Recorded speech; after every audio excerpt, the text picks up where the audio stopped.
DD Tamil நேயர்களுக்கு அன்பு வணக்கம். வழிகாட்டி நிகழ்ச்சியில் மீண்டும் சந்திப்பதிலே மற்றற்ற மகிழ்ச்சி. நாம் ஏற்கனவே சொன்ன மாதிரி பல திட்டங்கள் குறித்து மத்திய அரசு செயல்படுத்துகின்ற திட்டங்கள், பல மத்திய அரசு நிறுவனங்கள் எப்படி செயல்படுகின்றன, அந்த பயனாளிகள் யாரை, அந்த திட்டத்தை பயன்படுத்தி கொள்ள வேண்டும் என்றால் யாரை அணுக வேண்டும், எப்படி பதிவு செய்ய வேண்டும், இப்படி பல வழிமுறைகளை நாம் இந்த திட்டங்களை குறித்தும் பல விஷயங்கள் குறித்தும் மத்திய அரசு மட்டுமல்ல, அந்த மத்திய அரசு அலுவலகங்கள் கூட, ஒரு உதாரணத்துக்கு பாஸ்போர்ட் ஆஃபீஸ் அல்லது ரயில்வே ரிசர்வேஷன்ஸ், அதில் என்ன மாற்றங்கள் கொண்டு வந்திருக்காங்க, இப்படி பல விஷயங்களை நம்ம பொதுமக்களுக்கு இந்த நிகழ்ச்சி மூலம் சொல்லிக்கிட்டு வரோம்.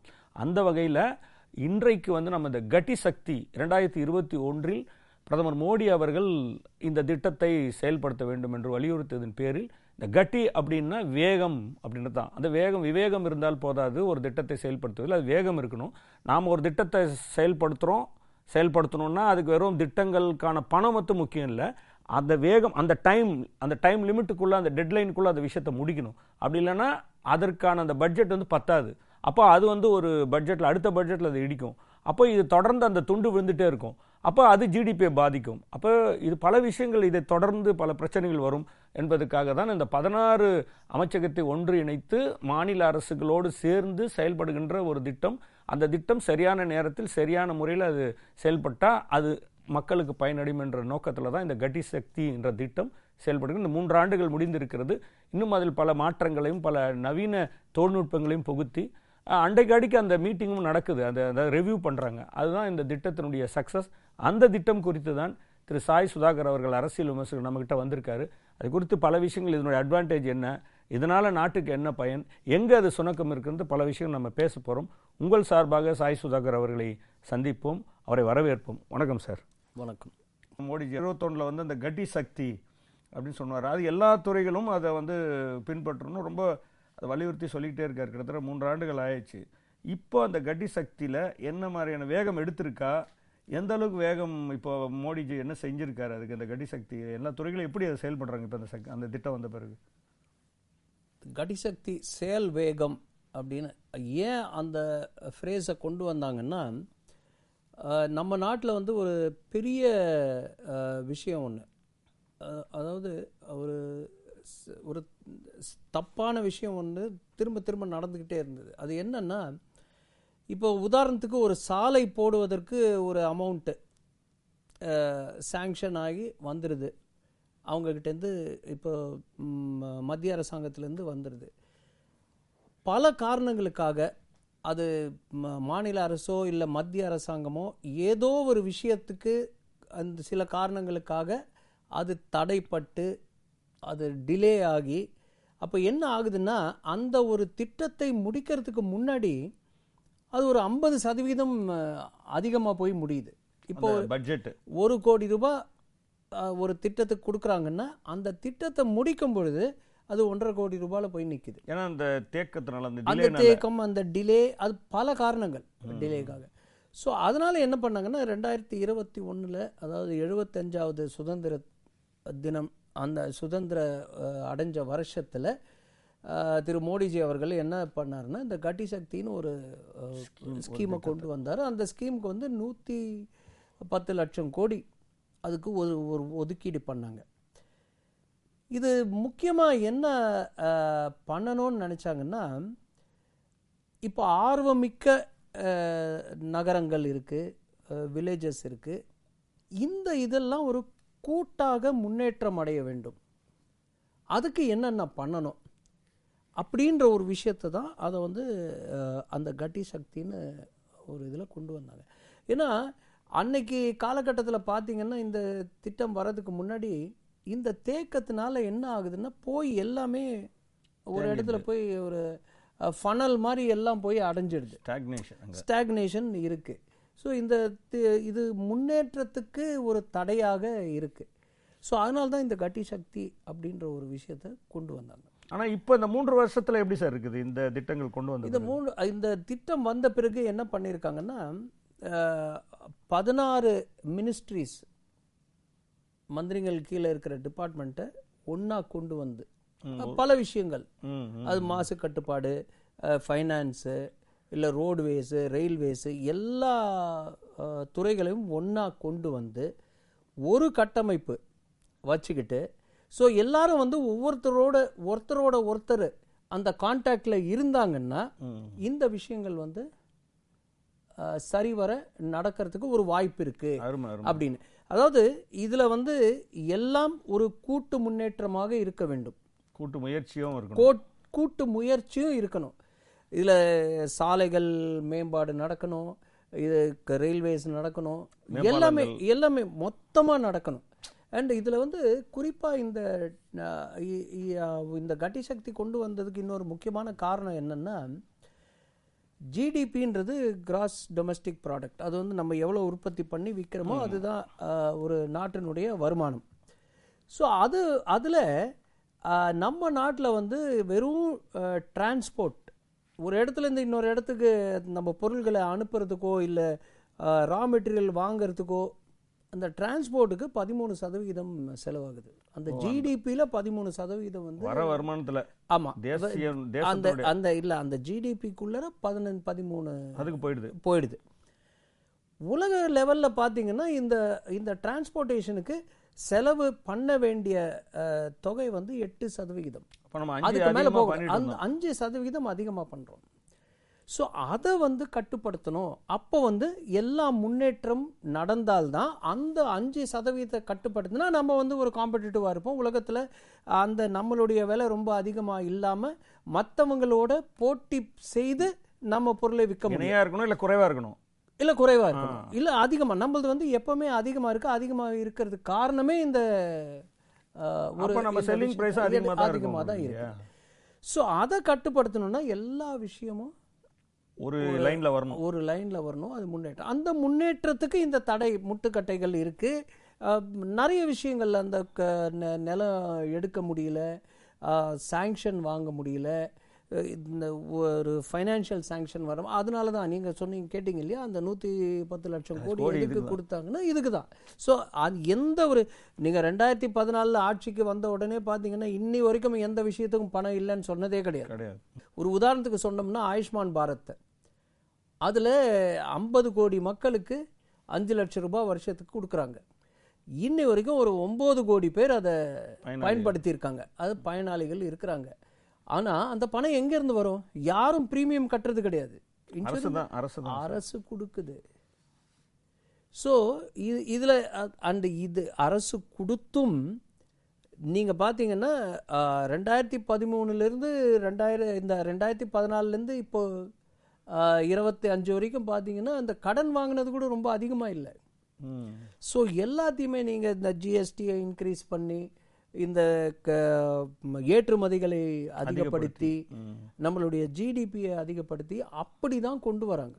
ஸோ எந்த விஷயத்துக்குமே பணம் இல்லைன்னு இல்லை. நீங்கள் சொல்கிறது கரெக்ட். என்னென்னா இப்போ முன்னால் எப்படின்னா ஒவ்வொரு துறையும் அவங்க தனித்தனியாக இயங்கிட்டு இருந்தாங்க.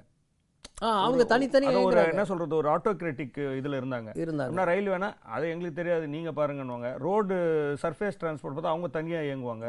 இதை உங்களால் தர முடியாது, எங்களுக்கு எங்கள் மினிஸ்ட்ரியிலேருந்து வரணுன்னாங்க. அதுக்கப்புறம் வந்து ஷிப்பிங்கில் பார்த்தீங்கன்னா அவங்க தனியாக சொல்லுவாங்க.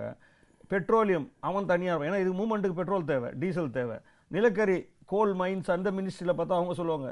இப்படி தனித்தனியாக வந்து எங்கள் மினிஸ்ட்ரியிலேருந்து ஆர்டர் வரல. இப்போ நீங்கள் சொன்ன அந்த 16 மினிஸ்ட்ரியும் சேரும்போது இதுக்கு யாரும் காரணம் சொல்ல முடியாது. ஏன்னா it comes under the prime minister's நேரடி பார்வையில் அந்த மீட்டிங் கண்டக்ட் பண்ணுறாங்க, இன்டராக்ட் பண்ணுறாங்க. ஃபேக்ட் செக் நடந்துகிட்டே இருக்கு. யாரும் பழிய வந்து இன்னொருத்தர் மேல போடுறதுக்கு ஒரு வாய்ப்பே கிடையாது. அப்ப அந்த 16 பேருக்கு எங்க பிரச்சனை வந்தாலும் இந்த 16 பேர்ல யாரோ ஒருத்தர் இப்ப யாரோட துறையில இருக்கோ அவங்க வந்து அதை தீர்த்து வைக்கணும். அதுக்கு அவங்க தான் ரெஸ்பான்சிபிள். அதுதான் இந்த அருமையான இந்த திட்டம் வந்து அந்த ஒரு விஷயத்துக்காக தான் எல்லாரும் இணைஞ்சு செயல்படணும். அப்பதான் நமக்கு வந்து முன்னேற்றம் இருக்குன்ற ஒரே காரணத்துக்காக தான் இந்த கட்டி சக்தியை கொண்டு வந்தாங்க. இப்போ இந்த 3 ஆண்டுகள் நம்ம கடந்துட்டோம் சார். இப்போ ஒரு மோடிஜி வந்து 21 இதை கொண்டு வந்தாரு. அப்போ ஒவ்வொரு துறையிலும் எங்க தேக்கம் இருக்கு, எந்த மினிஸ்ட்ரி எந்த துறை ஏன் தேக்கம் அடையுது, அதுக்கான காரணம் என்னன்றதை அவங்க ஆராய்ச்சி பண்ணி ஒரு தொழில்நுட்ப ரீதியாக அவங்களே செட்டில் பண்ணி, தொழில்நுட்பம் தேவைப்படுகிறதா அல்லது மேன் பவர் தேவைப்படுதா இல்லை அதிகமான மேன் பவர் இருக்கா, இந்த டிஸ்ட்ரிபியூஷன் கூட பார்த்தீங்கன்னா ஒரு பர்டிகுலர் இதில் வந்து தேவையே படாது, ஆனால் அங்கே மேன் பவர் அதிகம் இருக்கும். இப்போ இந்த டிஸ்ட்ரிபியூஷன் நடக்குது இந்த கட்டி சக்தியில். நீங்கள் பார்த்தீங்கன்னா இந்த செய்திகள் நம்ம பார்க்குறோம், இங்கேருந்து அங்கே ஷூட் பண்ணுறாங்க, செக்ரட்டரிஸ் லெவலில் ஷூட் பண்ணுறாங்க. ஏன்னா அங்கே எஃபெக்டிவான ஒரு ஆள் வேணும்னும் போது இந்த மானிட்டரிங் நடந்துகிட்டே இருக்குது. இப்போ இந்த 3 வருஷத்துக்கு அப்புறம் இப்போ எங்கே இருக்கும் sir where we stand? Where we ஸ்டாண்ட்னா நீங்கள் சொன்னீங்க இல்லையா, அந்த மூவ் பண்ணுறாங்க. அதாவது இதனுடைய கொள்கையே ஆப்டிமைஸ் பண்ணுறது, எது எப்போ பண்ணணும், எவ்வளவு செலவு பண்ணணும், எங்கே செலவு பண்ணணும் அப்படின்னு ஒரு கொள்கை அமைச்சு அதுக்கு ஏற்ற மாதிரி நடக்கிறது. இதில் வந்து ஒரு 6-7 விஷயத்தை இவங்க கையில் எடுத்துக்கிட்டாங்க. நீங்கள் பார்த்தீங்கன்னா நம்ம வந்து சிங்கப்பூர் ஸ்ரீலங்காவை விட நம்ம வந்து பெரிய நாடு. ஆமாம். ஆனால் நம்ம வந்து பல விஷயங்கள் இறக்குமதி பண்ணும்போது அது கொலம்போ இதில் ஹார்பரில் போய் இறங்கும், அங்கேருந்து நம்ம ஒரு சின்ன கப்பலில் கொண்டு வரணும். ஏன்னா கொலம்போவில் 400 மீட்டருக்கு அதிகமாக அளவு இருக்கிற கப்பல் வந்து நிற்கிற அளவுக்கு அவங்களுக்கு துறைமுகம் இருக்கு. ஆனால் இந்தியாவில் எங்கேயுமே அந்த மாதிரி வசதி நம்ம துறைமுகங்களில் இல்லை. ஸோ இதெல்லாம் மாற்றி அமைக்கிறதுக்கு தான் இந்த கட்டி சக்தி கொண்டு வந்தாங்க. ஸோ அதில் வந்து துறைமுகங்கள், சாலைகள், விமான தளங்கள், அதே மாதிரி இந்த நீங்கள் லாஜிஸ்டிக்ஸ் சொன்னீங்க இல்லையா, மூவ் பண்ணுறது, இது மாதிரி ஒரு 6-7 விஷயத்தை கையில் எடுத்து அண்டு அந்த லாஜிஸ்டிக்ஸ்க்காக தான் நீங்கள் சொன்னீங்க இல்லையா, இந்த பொருளை இங்கே அனுப்புகிறாங்க அங்கே அனுப்புகிறாங்கன்னு, அதுக்கு தான் அந்த மல்டி மோடல் லாஜிஸ்டிக் பார்க்குன்னு கொண்டு வந்தாங்க. ஆமாம், அதுதான் நீங்கள் சொல்லுவீங்க பார்த்தேன். ஆமாம், அந்த மல்டி மோடல் லாஜிஸ்டிக் பார்க்கோட தத்துவமே என்னன்னா, அது துறைமுகமும் கிட்ட இருக்கணும், விமான தளமும் கிட்ட இருக்கணும், ரயில்வே கிட்ட இருக்கணும், ரோடும் சாலைகளும் இருக்கணும். இப்போ பார்த்தீங்கன்னா இந்த கட்டி சக்தி வந்த பிறகு சாலைகள் எல்லா இடத்துலையும் சாலைகள் போட்டுக்கிட்டே இருக்காங்க. அன்னைக்கு ஒரு 10 வருஷத்துக்கு முன்னாடி பார்த்தீங்கன்னா ஒரு நாளைக்கு 1 கிலோமீட்டர் தான் ரோடு சாலை போட்டாங்க. இன்னைக்கு வந்து ஒரு 36 கிலோமீட்டர் போடுறாங்க. ஒரு நாளைக்கு ஆவரேஜா 36 கிலோமீட்டர் போடுறாங்க. அது வந்து ஒரு பெரிய விஷயம். 10 ஆண்டுகள்ல வந்து 30 மடங்கு, 36 மடங்கு நம்மளால அதிவேகமாக செய்ய முடியும் அப்படின்னும் போது ஒரு நாட்டினுடைய கண்டிப்பா வளர்ச்சி இல்லை. உண்மைதான். ஏன்னா உங்களுக்கு வந்து இப்போ உதாரணம் ஒரு விலை ஏறுதுன்னு வச்சுக்கலேன், நம்ம ஒரு பர்டிகுலர் பொருளை பார்க்க மாட்டோம். இப்போ வந்து பிஸ்கெட் விலை ஏறுது குழந்தைங்கன்னா, அந்த விலை ஏற்றத்துக்கு பெட்ரோல் விலை ஏறினா இது ஏறிடும்.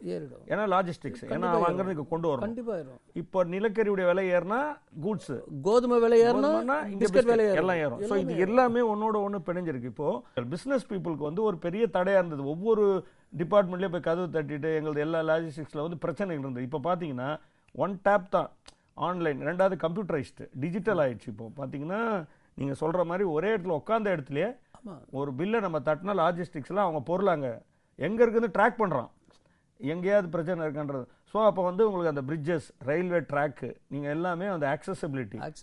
ஸோ இதுதான் அந்த இதை வேகன்றது வெறுமனே ஆட்கள் வேகமாக இருந்தால் போகாது. இதை வந்து எப்படி செயல்படுத்துகிறாங்கன்னா GIS அப்படின்னு சொல்லி இன்ஃபர்மேஷன் சிஸ்டம் தகவல் கொடுத்துருவாங்க. கொடுத்துட்டு மத்திய அரசாங்கம் ஒரு பேனல் வச்சிருக்காங்க. அதுக்கு ஒரு கமிட்டி இருக்கு. அவங்கள ட்ரெயின் பண்ணி இவங்களை மானிட்டர் பண்றதுக்கு இந்த மினிஸ்ட்ரியில மினிஸ்ட்ரியை கோஆர்டினேட் பண்றதுக்கு அவங்க ஒரு பேனல் வச்சிருக்காங்க. அதே மாதிரி ஒவ்வொரு மாநிலத்திலையும் இதே போல ஒரு பேனலை அமைச்சு அந்த பேனலுக்கு வந்து இந்த மத்திய அரசாங்கம் ஒரு ட்ரைனிங் மாதிரி கொடுப்பாங்க, ஒரு நோடல் ஏஜென்சி மாதிரி வச்சுக்கிட்டு அது வந்து மாநில அரசோட, இப்போ நம்மளது வந்து ஃபெடரல் கவர்மெண்ட், ஆமா யூனியன் ஆஃப் ஸ்டேட்ஸ். ஸோ மத்திய அரசாங்கம் திட்டங்களை கொடுப்பாங்க, மாநில அரசுகள் திட்டங்களை செயல்படுத்தணும். அதுல வந்து பங்கீடு தான் வித்தியாசமா இருக்கும். சிலது இப்போ சென்ட்ரல் ஸ்கீம்ஸ்னா அவங்க 100% கொடுத்துருவாங்க. சென்ட்ரலி சப்போர்ட்டட் ஸ்கீம்ஸ்னா அதுல ஒரு பங்கீடு மாநிலத்துக்கு பங்கீடு இருக்கும். ஸோ அது மாதிரி அந்த ட்ரைனிங்கும் இவங்களுக்கு கொடுத்துருவாங்க இந்த ஸ்டேட் லெவல். ஸோ அவங்க வந்து இந்த டீட்டெயில் எல்லாம் எடுத்து அதுல ஃபீட் பண்ணணும். விஸ்வகர்மா திட்டம் கொண்டு வந்தாங்க கிராஃப்ட்ஸ்மேனுக்கு. இதுல தமிழ்நாட்டில் மட்டும் 14 லட்சம் பேர் ரெஜிஸ்டர் பண்ணியிருந்தாங்க. ஓகே, அதான் ரெஜிஸ்டர் பண்ணியிருக்காங்க. அந்த திட்டத்தை மாநில அரசுல என்ன சொல்லிட்டாங்கன்னா, இது வந்து படிப்பறிவை குறைக்கிறதுக்காக இந்த திட்டம் இருக்குது. குலக்கல்வி அவன் வந்து தொடர்ந்து மேல் படிப்புக்கு போக மாட்டான், அதனால இது கிடையாது அப்படின்னு நாங்க இதுக்கு செய்ய மாட்டோம் அப்படின்னு சொல்லிட்டு அதை ஓரமா வச்சுட்டு இவங்க செய்யற மாதிரி ஒரு திட்டத்தை கொண்டு வராங்க. அதோ 35 வயசுக்கு மேல இருக்கிறவங்களுக்கு நாங்க உதவி தரோம். அந்த உதவி வந்து என்ன ஆகும்னா, நாளைக்கு இந்த மாதிரி ஒரு டிவியில் போயிட்டு உட்காந்துக்கிட்டு மத்திய அரசாங்கம் கொடுக்கல அப்படின்னு தான் சொல்ல தோணும். அதை தான் சொல்லுவாங்க.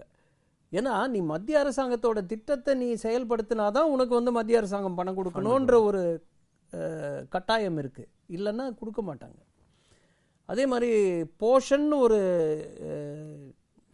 இது இருக்கு, அந்த போஷாக்குக்காக ஊட்டச்சத்து காலை உணவு திட்டம் வந்து இருக்குது, அது கொடுக்குறாங்க, அதுதான் செய்யறாங்க. ஆனா இது இங்க செய்யும்போது அது வந்து முதல்வரின் காலை உணவு திட்டம்னு செய்யறாங்க. ஈவன் ஆயுஷ்மான் பாரத் எடுத்துக்கிட்டீங்கன்னா ஏற்கனவே இந்த திட்ட நிகழ்ச்சியில் நம்ம பேசியிருக்கோம். என்னன்னா 4 லட்சம் மத்திய அரசும் 1 லட்சம் மாநில அரசு கொடுத்தாதான் அது முழுமையடைஞ்சாதான் அந்த பயனாளிக்கு போய் சேரும். அது 1 லட்சம் கொடுக்கலன்னா இது இன்னொன்னு, இந்த சில மாநில அரசுகள் என்ன பண்ணாங்கன்னா, சில மாநிலத்துல 2 லட்சம் இருந்தது. முதல்வர் திட்டம் வந்து 2 லட்சம் இருந்தது. அது வந்து ஒரு 7-8 மாநிலத்துல அந்த மாதிரி இருந்தது. மீதி மாநிலம் 1 லட்சம் தான் வச்சிருந்தாங்க. இது கலைஞர் காலத்துல இது 2 லட்சம் பண்ணிட்டாங்க. ஸோ இந்த மாநிலங்கள்லாம் அதை பிரச்சனை பண்ணி என்ன செஞ்சாங்கன்னா, மற்ற மாநிலத்துக்கு நீங்க 4 லட்சம் கொடுக்குறீங்க, எங்களுக்கும் 4 லட்சம் கொடுக்கணும், சரி எல்லா மாநிலத்துக்கும் இப்போ 4 லட்சம் கொடுக்குறாங்க, மாநில அரசு வந்து ஒரு 1 லட்சம் கொடுக்கணும். இது வந்தாதான் அப்போ அவங்க வேகம் எடுத்தா தானே இது கம்ப்ளீட் ஆகும்ல. இது கம்ப்ளீட் ஆகும். இப்போ இந்த மாநில அரசுகள் வந்து என்ன செய்யணும்னா, இது வந்து மத்திய அரசு திட்டம்னு நினைக்காம இது மக்களுக்கான திட்டம், இதை நம்ம செயல்படுத்தினா மக்களுக்கு போய் சேருன்ற அந்த கொள்கையை வேகமா இருந்தா இன்னும் அந்த கட்டி சக்தி முழுமையாக செயல்படும். அது மாநில அரசு புரிஞ்சுக்கிறத விட மக்கள் புரிஞ்சுக்கணும். ஏன்னா இந்த ஒரு விஷயம், எந்த ஒரு விஷயமா இருக்கட்டும், நீங்க பாத்தீங்கன்னா யூபி அதிகமா பயனடைஞ்சிருக்காங்க, குஜராத் அதிகமா பயனடைஞ்சிருக்காங்க. நீங்க இவ்வளோ ஏன் கேரளாவே சில பயனெல்லாம் அவங்க எடுத்துக்கிட்டு இருக்காங்க. அதே மாதிரி இதுல என்டிஏல இல்ல ஆமா, என்டிஏல இல்ல. எல்லா மாநிலத்துக்கும் ஒரே சமமாக தான் பங்கீடு நடக்குது. அது அந்த ஃபைனான்ஸ் கமிஷன் என்ன சொல்லி இருக்கோ அதுதான் ஃபாலோ பண்றாங்க, அதுதான் கொடுக்குறாங்க. ஆனா இதுல பயனடைஞ்சது மாத்திரம் இங்க என்டிஏ கவர்மெண்ட் இருக்கிற மாநிலம்னா என்ன அர்த்தம்? இவங்க மற்றவங்க பயன்படுத்தி கொள்ளவில்லை, பணம் கொடுக்காம கிடையாது. ஆனா அதை செயல்படுத்தணும். அது ஃபெடரல் கவர்மெண்ட்ல மத்திய அரசு திட்டம் கொடுக்கும், பணம் கொடுக்கும், ஆனா மாநில அரசு வந்து செயல்படுத்தும், இம்ப்ளிமெண்ட் பண்ணணும். அதனாலதான் என்ன திரு மோடி அவர்கள் கூட பேசும்போது ஒரு வெறுத்து போய் தான் சொல்றாரு, டபுள் என்ஜின் சர்க்கார் இருந்தா இது வந்து நல்லா நடக்கும் அப்படின்னு சொல்றது சீக்கிரமா அது முடிப்பாங்க. ஏன்னா அந்த எல்லா எதிர்கட்சிகளும் அதை பண்ணல. ஆந்திரால வைஎஸ்ஆர் ரெட்டி இருக்கும் பொழுது அவர் எவ்வளவு பயன்படுத்திக்கிட்டாரு, கேரளாவும் பயன்படுத்திக்கிட்டாங்க, சில ஒரிசா பயன்படுத்திக்கிறாங்க, அவங்களும் இல்ல. சோ அதனால இவங்க சொல்றது இந்த பெங்கால், தமிழ்நாடு, டெல்லி, இது வரைக்கும் டெல்லி, இப்ப டெல்லியில பேச மாட்டாங்க. இவங்க எல்லாம் சொல்ற விஷயம் வந்து தவறு அப்படின்னு இந்த மக்கள் வந்து கொஞ்சம் புரிஞ்சுக்கணும். ஏன்னா எல்லாருக்கும் எல்லா மாநிலத்துக்கும் சமமாக தான் பிரித்து கொடுக்குறாங்க. ஆனா இப்போ ஏன் அந்த ஒரிசா ஏன் அவ்வளவு வளர்ச்சி அடைஞ்சிருக்கு? அங்க தேசிய ஜனநாயக கூட்டணி இப்பதான் தேசிய ஜனநாயக கூட்டணி. கடந்த 25 ஆண்டுகளா வேற கட்சி தானே ஆட்சி பண்ணிட்டு இருந்தாங்க. அதனால இதை வந்து பயன்படுத்திக்கிறவர்கள் பயன்படுத்திக்கிறாங்க. அதை மக்கள் புரிஞ்சுக்கணும். ரொம்ப ரொம்ப நன்றி. அதாவது ஒரு திட்டம், அதற்கான ஃபண்டு அல்லது அதுக்கான ஒதுக்கீடு பணம் ஒதுக்கினாலும் கூட அந்த துறை வேகமாக செயல்பட்டால், சரியான நேரத்தில் செயல்பட்டால் செலவுகள் குறைக்கப்படும். அந்த செலவுகள் குறைக்கும் போது அது வேற ஒரு திட்டத்துக்கு அது பயன்படுகிறது, மக்களுக்கு தான் பயன்படுது. அல்டிமேட்டா அது பயன்படுது. இல்லை, இன்னொரு முக்கியமான விஷயம் பார்க்கணும். இதுல வந்து சாலைகள் அமைப்பதோ இல்ல ஒரு ஹார்பரை விரிவுபடுத்துவதோ கட்டமைப்பதோ விமான தளம் அமைப்பதோ இதுலெல்லாம் பார்த்தீங்கன்னா வேலை வாய்ப்பு அதிகமாக கிடைக்கும். எம்ப்ளாய்மெண்ட் அதிகமாக கிடைக்கும், மற்ற துறைகளும் இதனால் பயனடையும், மற்ற வியாபாரங்கள் இதனால் பயனடையும். இப்போ ரோடு போடணும்னா ஸ்டீல் வேணும், மண் வேணும், சிமெண்ட் வேணும், ஜல்லி வேணும், எல்லாமே எல்லாமே இதில் வந்து பயனடையும். அப்போதான் ஒரு கூட்டு முயற்சியில் ஒரு பெரிய முன்னேற்றம் வரும். இது வந்து எல்லாருமே பயன்படுத்திக்கணும். அதாவது ஒற்றுமை நீங்கி அனைவருக்கும் தாழ்வு நம்ம பாரதி. ஆமாம், அதாவது ஒற்றுமை தான் உயர்வு, அனைவருக்கும் தாழ்வு அப்படின்னா இது மத்திய அரசு மாநில அரசுன்னு பார்க்காம இது மக்களுக்கான விஷயம், இது நம்ம மக்கள்கிட்ட போய் சேரணுன்றது அந்த எல்லாருக்கும் அந்த பொறுப்பு கண்டிப்பாக இருக்கணும். அப்போ அந்த கடி சக்தி வந்து 100% இல்லை, அதுக்கு மேலேயும் வந்து வேகமாக செயல்படும். அது மட்டும் இல்லை, உலக அளவில் இந்தியாவினுடைய மதிப்பு கூடும். ஜப்பான் நாட்டிலையும் ஜெர்மனி நாட்டிலையும் இந்த கடி சக்தி எங்களுக்கு சொல்லுங்க, நாங்க அதை வந்து இங்க செயல்படுத்துறோம் அப்படின்னு முன் வந்திருக்கோம். ஆனால் ஏற்கனவே ஜப்பான் நம்ம வந்து இந்த சின்சியாரிட்டி, பங்க்சுவாலிட்டி இந்த செயல்படுத்துறதுல அது மட்டும் கிடையாது, கட்டுமான துறையில அவங்கள மிஞ்சறதுக்கு ஆளே கிடையாது. அவங்களே அந்த மாதிரி ஒரு நாடு நீங்க பாத்தீங்கன்னா எந்த நாட்டிலையும் வெவ்வேறு நாடுகள் ஒரு கட்டடம் கட்டுறாங்கன்னா அந்த ஜப்பான் கட்டின கட்டடம் வித்தியாசமா இருக்கும். ஏன்னா அவங்க வந்து அவங்க டெக்னாலஜி ரொம்ப ரொம்ப உயர்ந்தது. ஸோ அந்த மாதிரி ஒரு நாடே நம்ம கிட்ட கட்டி சக்தி எங்களுக்கு சொல்லுங்க அப்படின்னும் போது அது ஒரு பெரிய வெற்றி. அவங்க கேட்கும்போது இப்போ மாநில அரசுகளும் புரிஞ்சுக்கணும், ஏன்னா அது ரொம்ப முன்னேறிய நாடு. கண்டிப்பா கண்டிப்பா ஜெர்மனி ரொம்ப முன்னேறிய நாடு. இந்த ரெண்டு நாடுகளும் நம்ம கிட்ட கேட்கறாங்கன்னா, நான் வந்து இந்த உதாரணத்துக்கு இந்த சின்ன சின்ன நாடுலாம் சொல்லல, இந்தோனேஷியா கேட்கறாங்க, அதை வந்து நான் தொடவே இல்லை. நான் ரெண்டு நம்மளை விட உயர்ந்து வளர்ச்சியில உலக பொருளாதாரத்துல டிசைட் பண்ணக்கூடிய இடத்துல இருக்காங்க. டிசைட் பண்ணக்கூடிய 5-6 நாடுகள்ல இவங்க 2 பேர் இருக்காங்க. ரொம்ப நன்றி. அதாவது தொடர்ந்து பேசிட்டே போகலாம். அந்த வேகம்ன்றது வந்து இது வெறும் அமைச்சகத்துக்கும் மாநில அரசுக்கும் மட்டுமல்ல, ஒவ்வொரு அரசு துறையில் ஒர்க் பண்ணுறவங்களுக்கும் வேலை செய்கிறவங்களுக்கும் பொதுமக்களுக்கும் இது ஒரு நல்ல செய்தி.